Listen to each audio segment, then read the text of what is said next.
Howdy Om, everyone. This is Ancient Wisdom for Modern Seekers.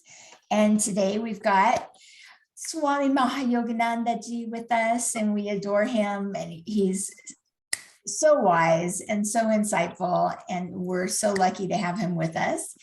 And today we're going to be talking about Ma Kali, who was like Ramakrishna's muse, his deity, and also the relationship that Swami Nivedita, not Swami, what's her name? Sister Nivedita.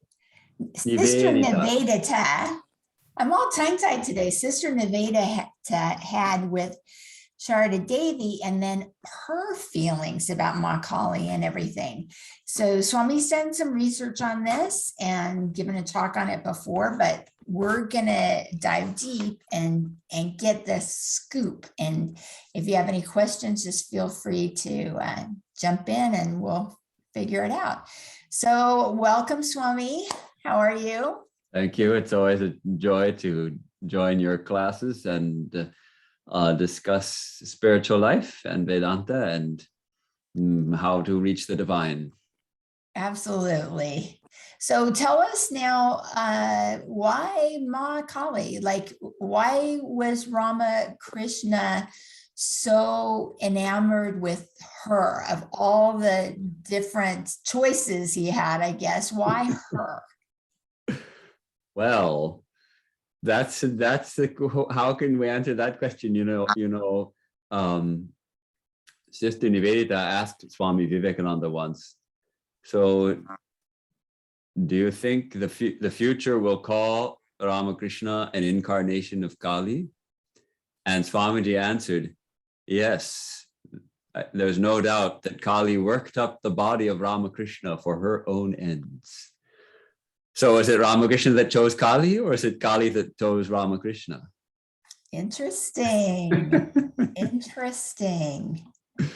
So that as you know, Sri Ramakrishna started out in the Kali temple of Dakshineshwar, and there's so many unusual and to our worldly minds inexplicable events around that, how that unfolded, how the founder of the temple, Rani Rashmani, had a dream that a vision of Mother Kali that she shouldn't go on pilgrimage spending many millions of rupees, but rather should build a temple to the Divine Mother.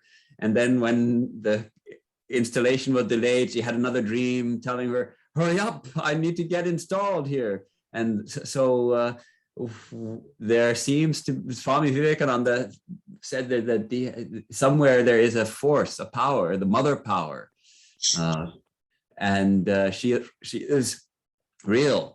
And it is she who is guiding us. And it is she who is manifesting this entire world as her play.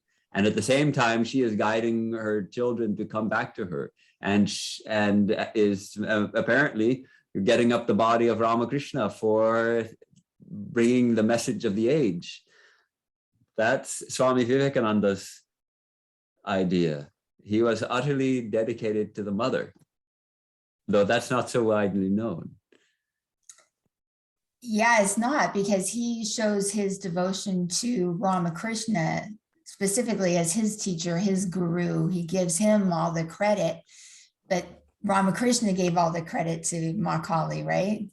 Sri Ramakrishna dedicated to Swamiji to Ma Kali, and he fought for many years. He fought it. He didn't like Kali at all. He hated it. He said, how I used to hate Kali in all her ways. And Kali, for those of you who don't know, Mother Kali is is conceived in a rather unusual way. She is the Divine Mother. She is completely black in complexion. She is often pictured completely nude, and she has 4 arms. In one arm, she is blessing us with "Don't be afraid." The other arm, she is granting boons to us. But the other 2 arms, she's holding a saber, a sword, and her final arm is holding what? A severed human head. So at first it's a kind of shocking vision of the divine. This is God? Is this how we conceive of the divine? A mother, but what's motherly about her? She has this sword and she's holding a severed human head. And around her waist is a girdle of human arms cut off and made into a girdle and wrapped around her waist. Is this how we conceive of God? So it kind of shocking. And then it's Ramakrishna and after him, Swami Vivekananda, both fully dedicated to Ma Kali, Mother Kali. So what can we learn from this? I mean, when most people see Kali, they're, like you said, they're shocked. They're like, what does this mean? What is all the symbolic, lesson behind this? Well, the symbology is all very deep. First of all, do we accept that God is everything? Is God infinite or not? If God is infinite, if the divine is an infinite reality, then how do we say that God is all good? Because there's so many seemingly wicked and difficult things in this world. So can we say that God does those things also? So the picture of Ma Kali is a complete picture. She creates and she preserves and she also destroys. So it's a complete picture of the divine as all encompassing and all embracing and all destroying at the same time. That's one aspect of it. But the symbology of the sword has also a deeper meaning, because in spiritual life, if we really want the vision of the divine, our separate individuality, our ego, the one that thinks I'm such an important Swami and I'm or whatever that ego is, I'm Paramat, I'm such an important person, whatever. That person has to die. It's that ego which obstructs our view of Divine Mother. So her sword is actually a sword of grace. It cuts that ego, that demon ego, which prevents that side of us which thinks that we are the most important person in the world, and that our physical form and our mind is eternal and is true and should be worshipped by everybody. That ego of ignorance, she cuts out of her grace. And then the amazing thing is that Sri Ramakrishna's first vision of Divine Mother, he was worshiping her in the temple with such intense longing to see her and to wondering, if I'm worshiping an image, a stone image, is she real? And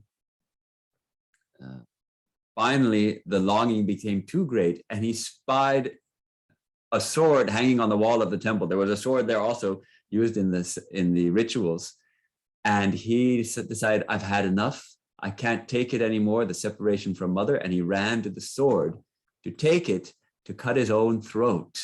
He was so desperate to see Mother. And it was at that moment that the Mother revealed herself as an infinite ocean of light and bliss. Okay, so she is, okay, we've learned about Brahma, Vishnu, Shiva as create, maintain, destroy, but they came from Kali, Ma Kali. There's so many different ways of approaching the divine. And okay, the Brahma, Vishnu, Shiva is one conception in the Hindu cosmology, but the other one is the Kali, Shiva Shakti. And Shiva is the ground, the unmoving ground of infinite consciousness. And Shakti, his power, is Kali. And it's she who manifests this whole universe. But again, the devotees of God in whatever form will take their form of God to be the absolute. So devotees of the mother say, Mother Kali does everything. You go Krishna and Vishnu and Brahma and Shiva, they're all coming from Ma Kali.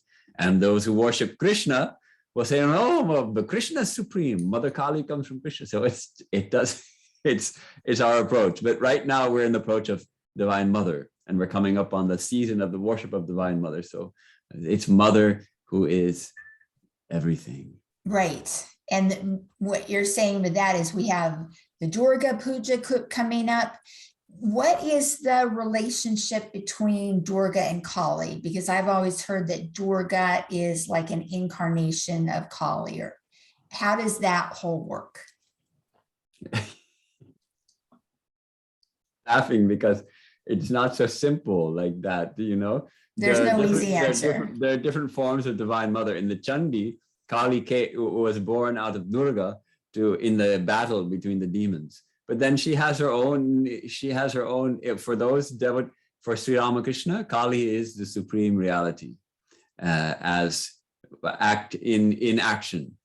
And he would say, he whom you call Brahman, that infinite reality, I call as Kali. Telling Swami Vivekananda. Okay, I see. And he looked on Kali as the supreme. And Swami Vivekananda, though he was reluctant to accept Kali, but Sri Ramakrishna worked on him for a long time.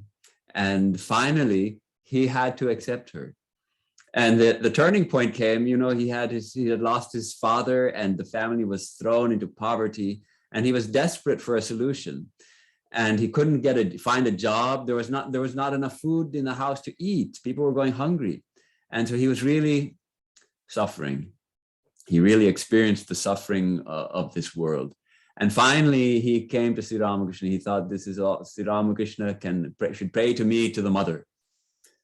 Sri Ramakrishna was also working on him. He said, I've prayed to her so many times, but you don't accept her. So she doesn't listen to my prayer. Well, I tell you what, tonight, go to the temple of Ma Kali and ask her for what you want. She is the all blissful mother. She will grant whatever you desire. She is true. So the nighttime came. This was a Tuesday, so Swamiji had gone to visit her. And he went to the temple. Sri Ramakrishna sent him to the temple. And as he was going, a kind of intoxication overtook him. And when he reached the temple, he was going in great expectation that he is coming face to face with the infinite mother of the whole universe. And he found, in place of a stone statue, he found the living mother of the universe enshrined in the temple. And he fell at her feet and he prayed, Mother, grant me devotion for you, grant me love, grant me renunciation, grant me purity. He prayed all these things, and in bliss, he came back to Sri Ramakrishna in bliss, completely forgetting about the situation of his family and that he was supposed to ask her for financial help. And Sri Ramakrishna said, so did you ask Divine Mother for financial help? Oh, I forgot all about it. What? Go back. Again, he goes to the temple. Again, he's overwhelmed with bliss, seeing the Divine Mother. And he can't possibly ask her for money. It doesn't even enter his mind. When we see, it's like Sri Ramakrishna used to say, when you go to a king and he says, ask for a boon, are you going to ask him, can you please give me some zucchini? No, you're going to say, can you please give me gold and jewels and all the things that a king has? You're not going to ask for some zucchini, right? Some gourds and pumpkins, as Sri Ramakrishna put it. So likewise, when Swamiji came in the presence of the mother, all thought of money and financial hardship and food, that left him completely. He was just overwhelmed in the presence of that infinite love, that infinite light. So again, he forgot all about it. Finally, Sri Ramakrishna again scolded him, sent him a third time. Third time, he remembered and was overcome with shame that it had even occurred to him to ask in the presence of that infinite grace that he should ask for something as paltry as some financial help. So he came back to Sri Ramakrishna, and finally he turned on Ramakrishna himself and said, okay, you must grant this. It's all you're doing. You must grant that my family's hardship be alleviated. And at first he wouldn't agree. Finally, he agreed that, all right, they will not lack simple food and clothing. And so that boon was granted by Ramakrishna himself, and that was also fulfilled, that they didn't starve.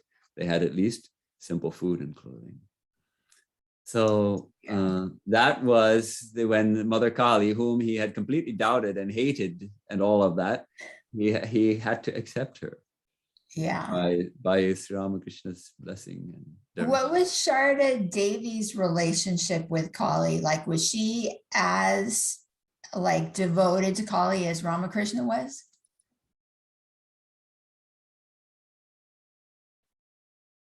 Her nephew Shibu, she had a nephew Shibu, young boy, and one day they were walking back home to their village home in Jairambati, and Shibu was going along with his aunt, and suddenly Shibu stops down his packages, and he stops, and mother's going, and she fought Holy Mother Sarada Devi, she's going, and she sees that he's not following what's going on.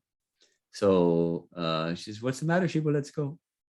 And Shiva says, "No, I want to know who you are." And mother says, "Well, don't be silly. I'm your aunt. Come on, let's go." "No, I have to know. Who are you?"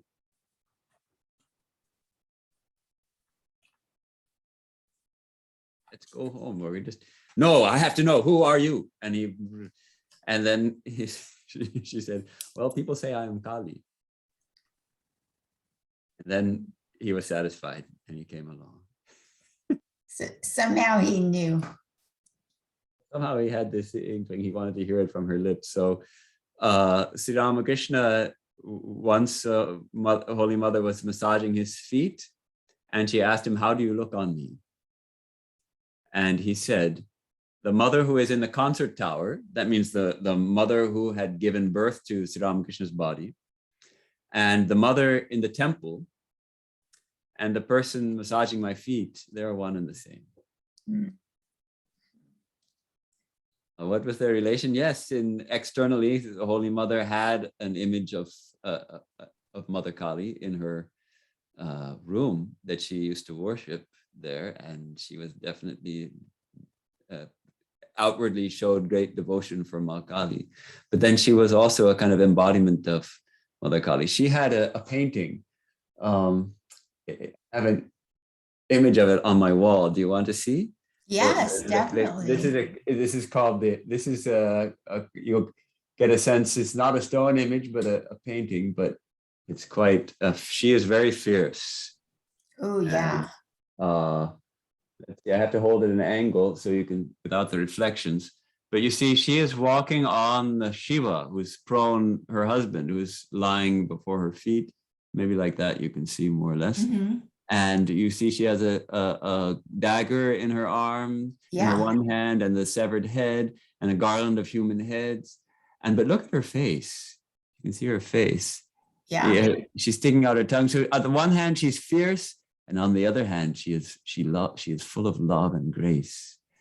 And you can see there's a battle going on in the background with the demons and the mothers all, and there's other mothers in the background slaying the demons, and there's blood on the ground. I mean, this is a shocking image of the divine, and yet Holy Mother worshiped this image. And I also heard, I don't know if this is true, but that she is sticking her tongue out because she is being playful. Like she doesn't mean to hurt Shiva. She tripped over him or something. Is that true? There's various explanations of that. One explanation is that she was on the rampage. After killing the demons, she was on the rampage to destroy the whole world. And so Shiva, to stop her, he lay himself at her feet. And then she stepped on his breast by accident. And then sticking out your tongue is an expression of embarrassment, that you've made a mistake. Like, whoops. Oops, I made a mistake. That's a typical expression of embarrassment. So that's one explanation, that she is. Oh boy. It's Okay. it's interesting because it's so unfamiliar to us who who don't know it, and yet there's something very bewitching about her form and about her power and her power of attraction. She's the mother. When we come, do we want Swami Swahananda? You know, he used to say, "Do you want a namby-pamby mother, or do you want a mother who can fight for you?" Yeah. What's with the skull necklace? Right. What does that symbolize? Well, all, you know, that the arms around her waist and the skulls around her neck. We're all skulls. Each of us is one head in Mother Kali's infinite garland of heads. No, all work is hers. The arms, we do the work with our arms. We think we are working, but actually it's Mother who's doing all work. That's why she has our arms around her waist. Interesting. Yeah, Krishna says like pearls on a strand, but I guess Kali's like skulls on a strand. Together we are all one. Okay. She grants us fearlessness. We become fearless in the face of death, although she represents death at the same time. And that really is how to overcome the fear of death, is to face it fully and squarely and realize that this body is going to die and this head is going to be removed. If not literally, then figuratively, when the body dies and crumbles to dust, this head will no longer it will no longer exist. And yet, at Mother's feet, we realize that we are the eternal children of Divine Mother. Interesting. Okay, so how does Sister Nivedita play into all this? Right. I was thinking, when are we getting to? I want to get to that. Yeah, she's amazing. So you know that Sister Nivedita was Irish. She was Swami Vivekananda's fiery Irish disciple who followed him all the way to India and spent the rest of her life dedicated to Swami Vivekananda's work in India. And she was fascinated by Kali. And Swami Vivekananda was very reticent to tell anybody anything about Kali because it was an extremely personal relationship. And his role was to teach universal teachings. And Mother Kali, he didn't see this as an ideal for the world. Okay, you can't present Mother Kali to the world. Here we're presenting it to you, but that's it's not a good marketing ploy. He taught the universal principles of Vedanta. We are divine. Our true nature is divine. What is our true nature? Infinite consciousness, infinite bliss. Realize that. See that the divine is shining in every heart. And Mother Kali was for him a very personal approach to the divine, not one that he was sharing with others. That universal approach through Vedanta, he wanted Christians to become better Christians and Jews to become better Jews. He didn't want to convert anybody to Hinduism or any other ism, only to be universal and to realize the truth of who we are and that the divine reality is, and we are in it always. And it is the very basis of our being and all of that. That was his message. And yet Sister Nivedita was obviously taken with Mother and realized that her guru was completely dedicated to Kali and that her guru's guru was completely dedicated to Kali. So there must be something to this Kali business. And so she dived deep into Mother Kali. And he leaves us a book called Kali the Mother. And in it, there's a number of writings, including one chart. We'll come to that in a minute. But I think the turning point for Sister Nivedita regarding Mother Kali was also with Swami Vivekananda. She was with Vivekananda, Swamiji, in Kashmir in 1898, wasn't it? And they went to the Himalayas and they went to an ancient shrine of Lord Shiva. It's where the Lord Shiva is manifest as a pillar of ice. The temple is called Amarnath, and thousands of pilgrims go there every year to see the living Shiva in the ice pillar. the emblem of Shiva in many temples, it is a kind of a pillar. They call it a Shiva Lingam, and it looks kind of like a stone. It's like, I have a small one in my here. I'll show you. Mm-hmm. This is a small Shiva Lingam. It's just like a small. How do you represent the formless, infinite reality? Well, a kind of a formless stone is one way you might represent it. So in the cave, there's a cave up in the Himalayas where somehow condensed water or dripping water or the grace of Shiva, for this pillar of ice forms and is worshipped as Lord Shiva. And so he went on this incredibly austere pilgrimage, which involves bathing in three or five freezing cold rivers and all kinds of and he entered the shrine, the cave shrine, and he was overwhelmed. He knelt down and he stayed only a short time and came out. And in those few moments, he revealed later he had been granted the boon from Lord Shiva not to die until he himself willed it.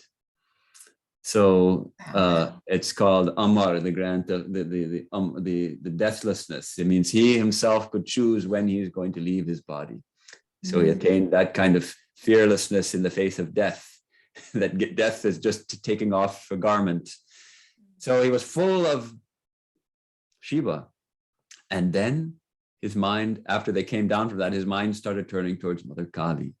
And gradually the Hari Om, Shiva, Shiva began to be, in his language, began to be replaced by the word mother. And mother became as if a person in the room. And gradually he focused all of his attention on Divine Mother. And he retired from the group and went on a solitary pilgrimage to an ancient shrine to the Divine Mother, also in the same area in Kashmir, called Kshira Bhavani. And there he worshipped the mother, intense meditations, austerities, spiritual practices for a week. And when he came back, he was transformed. And he placed flowers on the heads of Sister Nivedita and the others in the party. And that no one could speak. He was so transformed. And finally, he said, no more Hari Om, it's all mother now. And he related that the mother spoke to him. He heard the voice of the mother. And what did mother tell him? This temple had been desecrated by invaders. Muslim invaders who don't understand image worship had desecrated the temple, destroyed the temple hundreds of years before. And running through Swamiji's mind came the thought, if I had been alive at that time, I would have laid down my life protecting the mother. Then he heard the mother say, do you protect me or do I protect you? So he related this experience to Sister Nivedita. And this, I think, was surely a turning point in Nivedita's life also, as in terms of approaching God as mother. Mm. So she really absorbed Swami Vivekananda, and she wrote, if you're interested in Swami Vivekananda, you've got to read her biography of him called The Master as I Saw Him. She was one of the very important bearers of Swami Vivekananda's message through this book, where we really get a glimpse of a great spiritual teacher and the very intimate struggles he faced, and yet how he was always above them at the same time. And she absorbed also her master's love for God as Mother Kali. And I want to read now some sections from a little piece she wrote for a baby, a very young child, the daughter of the legates with whom Swami Vivekananda answered to me, that had stayed at Stone Ridge, New York, at Ridgely Manor. They had a baby. And so from Calcutta, in Christmas of 1898, she wrote this text called The Story of Kali. So she's writing for a child. And yet it's a profound way to understand who is Kali and what does she mean and how can we see her. So can I read a little bit of this? Yes, please. Perfect. baby darling, what is the very first thing you remember? Is it not lying on the mother's lap and looking up into her eyes and laughing? If we can think of an infant, we can think of the infant looking into her mother's eyes and smiling when we're young infants. You've had children. You know more about that than I do. Yeah, there's a bonding that goes on. Yeah, those of us who have had infants, and I've held infants, but to look into a child's eyes and they look back with these eyes, and there's this looking, and mothers can get lost in their baby's eyes, and the babies get lost in their mother's eyes. And then mothers also play a game with their babies, right? Peekaboo. Peekaboo? Did you ever play hide and seek with mother? Asks Nivedita. Mother's eyes shut, and baby was not. She opened them, and there was baby. Then baby's eyes shut, and where was mother? But they opened again, and oh. When mother's eyes were shut, where was she? There all the time, but you could not see her eyes, yet she was there. So she starts with this peekaboo, and apparently it's, they call it object constancy, that a baby doesn't realize if it can't see something, then that thing ceases to exist. So if suddenly a face of mother is gone, then somehow mother has ceased to exist, and then suddenly she reappears. So it causes a great mirth. And I understand that babies can be entertained for hours with peekaboo. And so she set this up beautifully. And then she says, baby, some people think God is just like that. A great, great mother. So great that all this big world is her baby. God is playing with her world, and she shuts her eyes. Then, all our lives long, baby darling, we try to catch the great mother peeping. So she presents this world, this universe, as a game of peekaboo with our Divine Mother. It's so appealing to me, at least, that actually we can see Mother in anything and in everything. If we have the eyes to see, actually she is peeping at us through everything, through all the beauty of this world, through all the people who are in it, through every little thing, in beautiful thing. Have you ever gone, you must have gone and to see a beautiful sunset in the mountains or at the ocean, and the mind becomes stilled and you feel like you're in the presence of the divine. Mm-hmm. That's Mother peeping. That's Mother peeping at us. We've caught a glimpse of Mother peeping. It's relatively easy there. But the idea is that Mother is always playing peekaboo with us. She's always inviting us to see her in everything. So she goes on. Then, so God is playing with her world, and she shuts her eyes. Then all our lives long, baby darling, we try to catch the great Mother peeping. And if any of us can do that, if any of us can look into the eyes of God just once, just for a minute, do you know what happens? That person at once knows all secrets, and he or she becomes strong and wise and loving, and never, never forgets that moment. Wow. So I love this very intimate, almost conspiratorial tone, that sharing a secret with this child, that, do you know, some people think God is just like Mother playing peekaboo, and she is playing peekaboo with her world. If we can just catch her, and we have every moment we have a chance to catch Mother peeping. That's so beautiful. Oh my gosh. I love that whole analogy. Sister Nivedita was so lucky to have that experience of spending so much time with Swami Vivekananda. And she came for this purpose, you know. She was obviously not a lightweight herself. She was a very pure and very very smart and gifted in many ways, a gifted writer. She was only about 4 years younger than Swami Vivekananda, four and a half years younger. But it wasn't long before she recognized him as her teacher. When Swami Vivekananda came to England, and the first time she met him was at a fireside class with just a handful of people. And she doesn't remember the topic, but she remembers being in his presence and feeling something that hard to describe. And before his visit to England that time had come to a close, she addressed him as master. So she recognized. Yeah.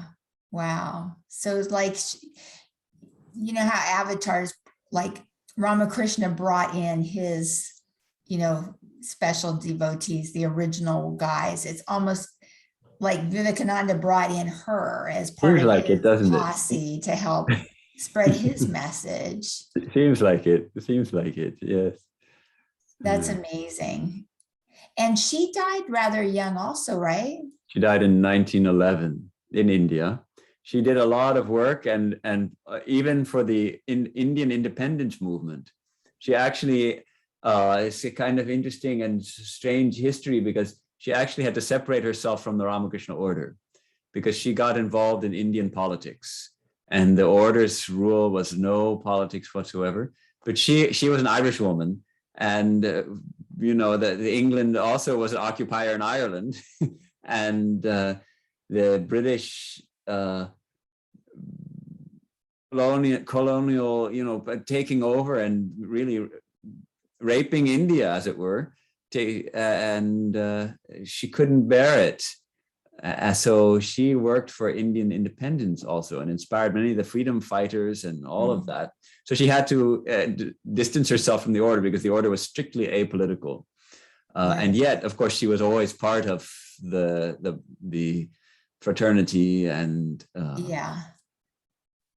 and what she was doing was really karma yoga, helping the people of India. Yeah, and she was very close to Holy Mother, and the Holy Mother broke a lot of the societal customs to embrace Sister Nivedita as one of her own daughters.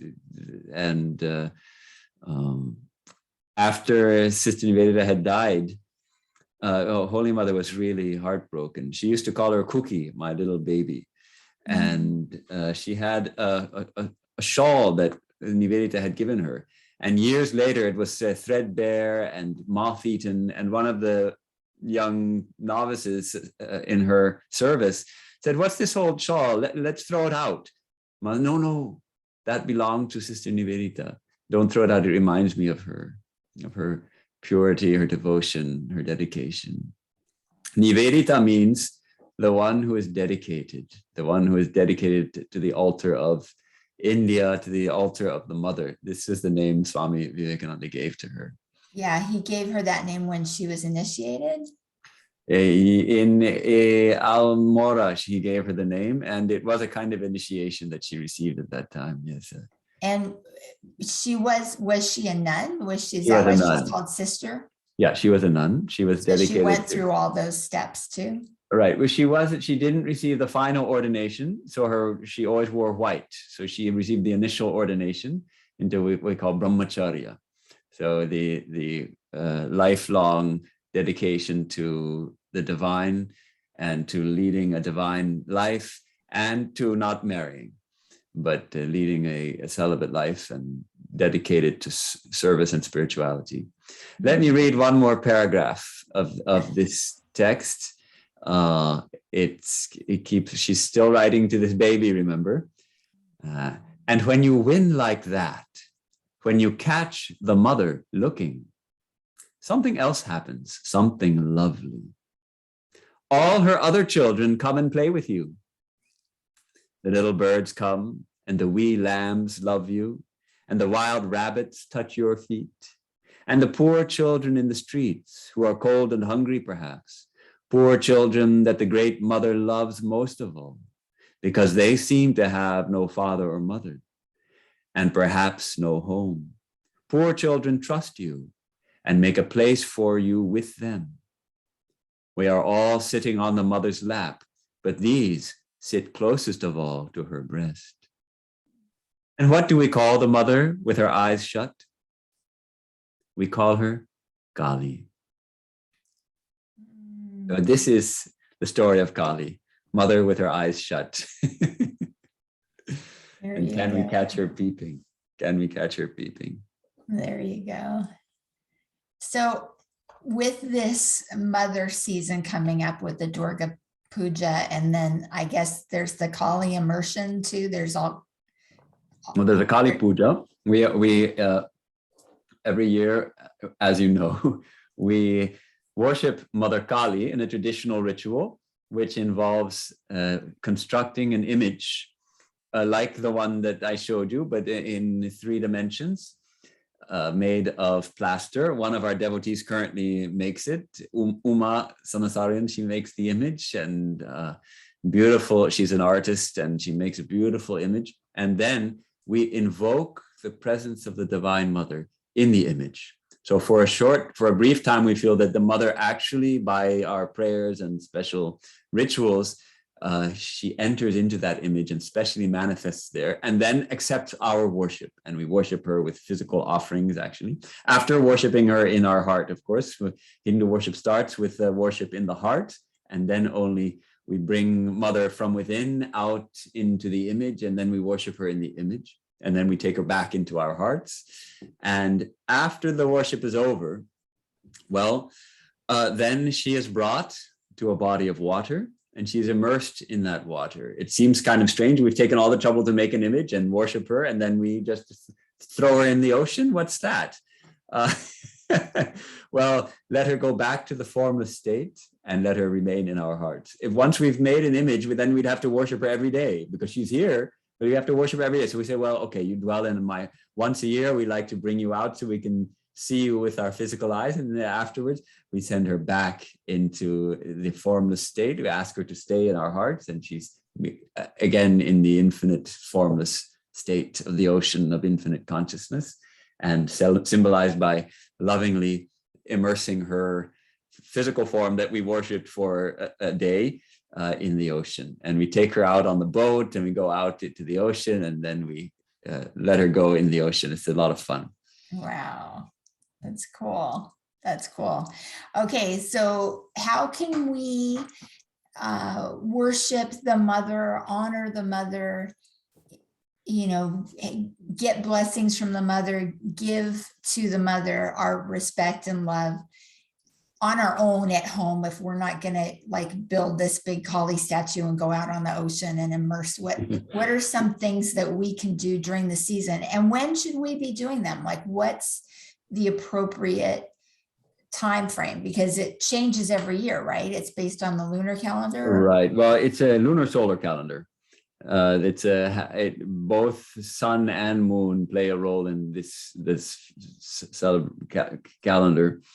And like the Jewish calendar, Hindu calendar also is lunar solar, and it works that it's according to the phase of the moon, and yet the seasons fall in the same months every year. So every few years they have to add an extra month in order to, otherwise the lunar months, say the Muslim calendar is a strictly lunar calendar, and Ramadan, say the month of fasting, if that falls in summer this year, next year it might fall just a little bit earlier, and after a few years it's coming in winter. So the celebrations fall in different seasons. So here the celebrations fall in the same seasons. It's always autumn when this Divine Mother season comes, and Mother is worshipped first as Durga and then as Kali, and it starts on, I think this year it's the 6th of October. Mahalaya, did anybody have the calendar by you? Something like that, 5th or 6th, and then there's a fortnight which is dedicated to Divine Mother. And we at the Vedanta study, we often do extra repetition of Mother's name. And in that case, we use the name of Mother Durga, Jai Shri Durga. We chant Jai Shri Durga, and half an hour or an hour in the day chanting Jai Shri Durga. And then Mother Kali worship comes up, and we could chant Jai Ma Kali, victory, all glory to Mother Kali. But first of all, I want to say it's not for everybody. Not everybody is drawn to Divine Mother. This is for those who are drawn to her. And, but I think more important than that is what I feel, at least today, reading this, the important thing is try to see Mother. Try to see that try to feel that we are in the lap of an infinite and all-loving Divine Mother. And that we can try to dedicate all our lives and actions to her. And whatever we eat, we dedicate to her. Whatever we do, we dedicate to her. And we surrender the results of everything to her and let her do as she wills.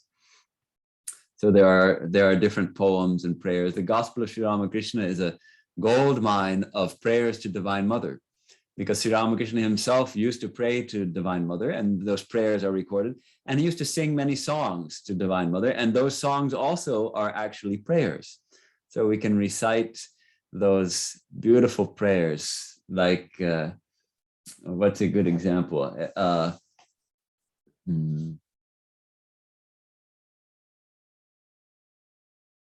The black bee of my mind is drawn in sheer delight to the blue lotus flower of Mother Shyama's feet, the blue flower of the feet of Kali, Shiva's consort. Tasteless to the bee are the blossoms of desire. My mother's feet are black, and black too is the bee. Black is made one with black. This much of the mystery these mortal eyes behold, then hastily retreat. But Kamalakanta's hopes are answered in the end. He swims in the sea of bliss, unmoved by joy or pain. So that's a mystic song of Kamalakanta. And it expresses a very deep way of approaching the Divine Mother. The Divine Mother's feet are like a lotus, and our mind is like a bee, and the feet are black, and the bee is also black, and black is made one with black. And that's as far as we can go. We can't understand, the mind can't really understand what has happened. But what happens? We swim in the sea of bliss. So to me, that's the highest worship of Mother, is to see her in everything and to dedicate everything to her. Okay, and as you were saying about how like Kali, Dorga, there's different names or whatever, I guess Kali represents also Saraswati, because Sharada Devi, Ramakrishna used to say she was Saraswati. Saraswati, yes. So they're all different ways of conceiving of Divine Mother. Yeah. And especially emphasizing different aspects. With Saraswati, she is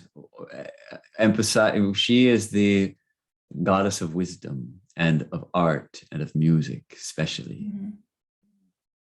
So when we, like for Navratri, we're worshiping Dorga, Saraswati, and Lakshmi, but all of those could be considered aspects of the Divine Mother. Sure. Is that right? Sure. Different manifestations, we can say, different manifestations. Different manifestations. Okay, great. But when whichever form of the divine we approach, for that moment, that form is the supreme. Okay. At least that's my approach. That's the Vedantic approach. When I'm approaching God as Saraswati, she is the mother and there's no other. And when I'm approaching God as Krishna, he is the all-encompassing Lord and there's no other. Because God is one, the names are different. That's right. That's right. Yeah. Okay, yeah, that's good. There's no competition. Right. No Shiva versus Krishna on the battlefield, that's all together. Okay, so Kalpan is asking, Swamiji, when do we start the chant from the Mahalaya Day, which is on October 6th this year? Oh, well, the date, let's see. Is that the Jai Shri Dorga chant? Right. And usually Swami Sarvadevanandaji sends out a sheet and we're all supposed to commit to doing so many hundreds of these. This year, somewhere in this room, there's a piece of paper Otherwise, I was looking. Oh, I think I'm finding it here. Okay, it's here after all. Schedule is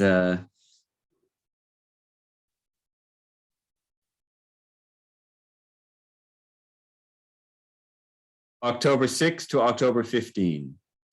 Okay. So every day in there, we're gonna chant Jai Shri Dorga. Those of us who feel called to do that are going to do that. Yes. Okay. And Yes. just as much as we can, or we should just commit to a certain number? Oftentimes, what's nice to do, and that's a nice thing to do in spiritual practice in general, is to make a commitment, because our minds are so fickle and lazy that if we don't make a pledge, we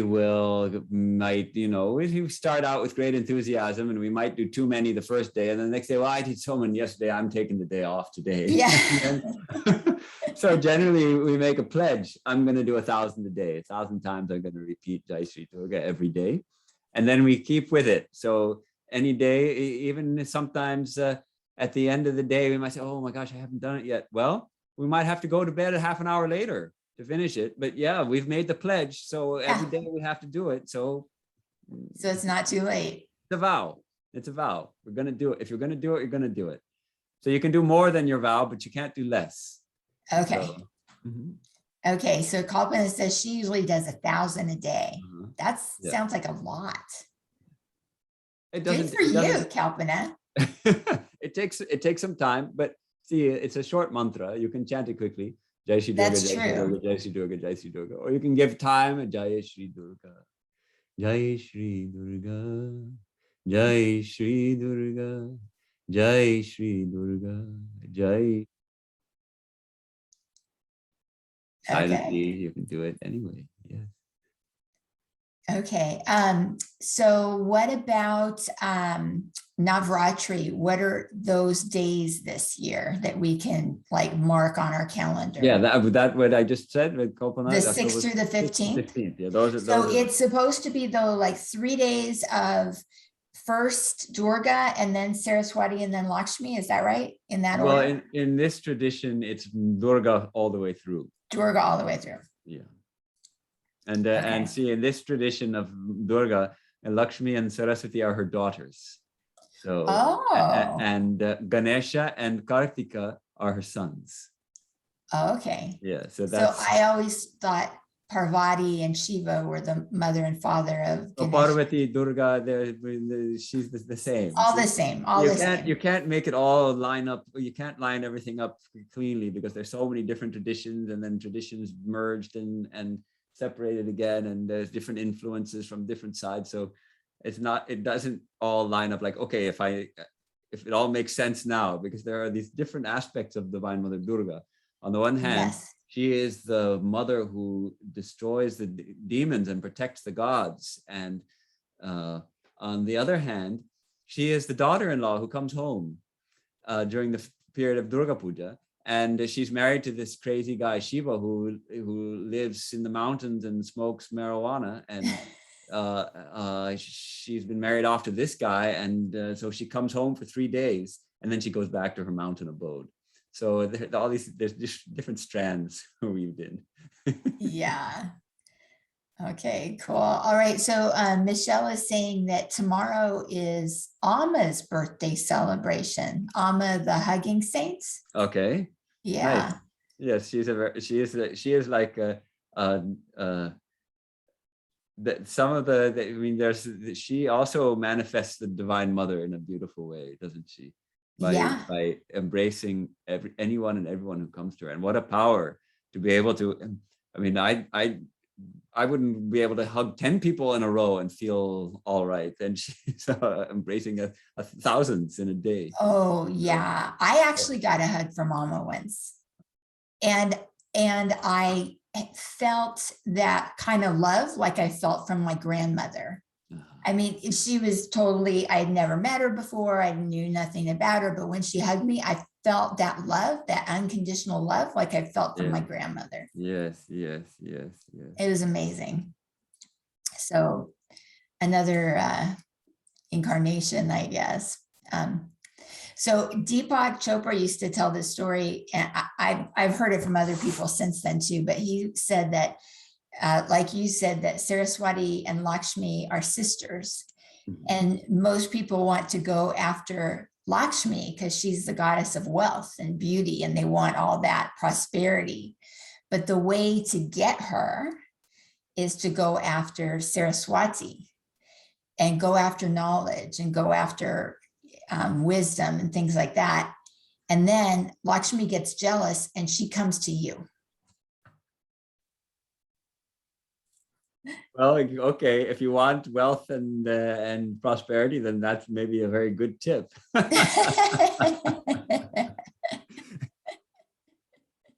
All right, shall we read just another short passage from this thing? Yes, please. Yes, okay, please. this is beautiful. Okay, here's a call to service, but not service to service, but service as play with the mother. There is another game of hide and seek that the great mother plays.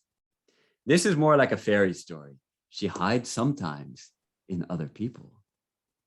She hides in anything. Any day you might see her eyes just looking into mothers, or playing with a kitten, or picking up a bird that had fallen from its nest. Under all these forms, you may find God playing at hide and seek. When there is something to do for someone, Kali is calling us to play. There is something to do for someone. Kali is calling us to play.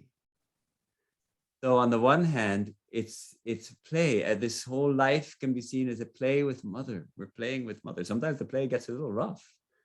But when there's something to do for someone, Kali is calling us to play. We love that play.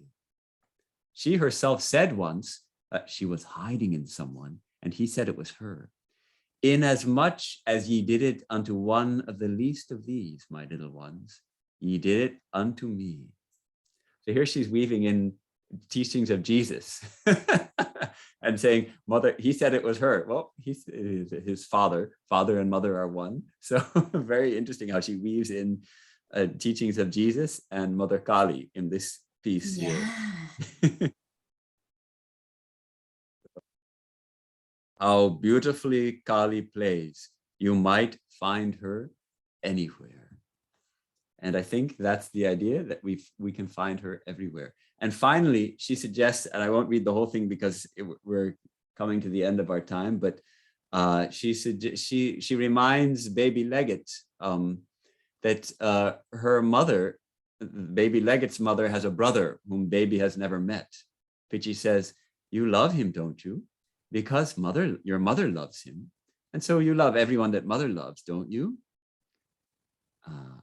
You love all the people mother loves, don't you, dearie? And so we love all the people Kali loves.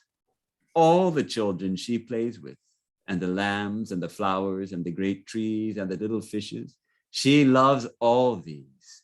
And she loves too the stars in the sky. And so do we, for we are her children, and everything that she loves, we love too, because she is the mother and we cannot help it. That's the end of this section of this passage. That idea that we love, who is not mother's child? Who in this world is not Mother Kali's child? And Mother Kali loves all her children. So we also are called to love all her children. It's a tall order, but we're called to do that. If she's a mother to everyone, then we're all brothers and sisters. Yes. And we got to get along. Yes. We got to love each other and get along despite our differences. Oh, that's beautiful. Thank you so much. Wow.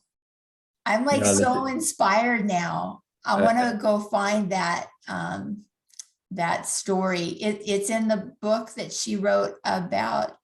It's in the book, Kali the Mother. Kali the Mother. Kali the Mother. Yes. Okay. I can send you the text. Oh, great. Because I think that should be published like as a children's book just by itself, you know? It could be a nicely done as a children's book. Yeah, and Sure. illustrated and okay, my next project. To the Bhagavad Gita. Now I'm onto this. Okay. All right, Okay, well, can you thank chant you. us out Yes, before thank you you. go? Thank you, Parama, for inviting me, because it's such a joy to share this with you, because it is such a profound piece of such a profound little text, and so joyous, and you make it so joyful to share it. And oh, I love it. we can have our usual prayer, our lead us. Yes. Yes. Oh, asato ma sadgamaya, tamaso ma jyotirgamaya, mritormamritangamaya. Oh, shanti, shanti, shanti. From the unreal, lead us to the real. From darkness, lead us unto light. From death, lead us to immortality.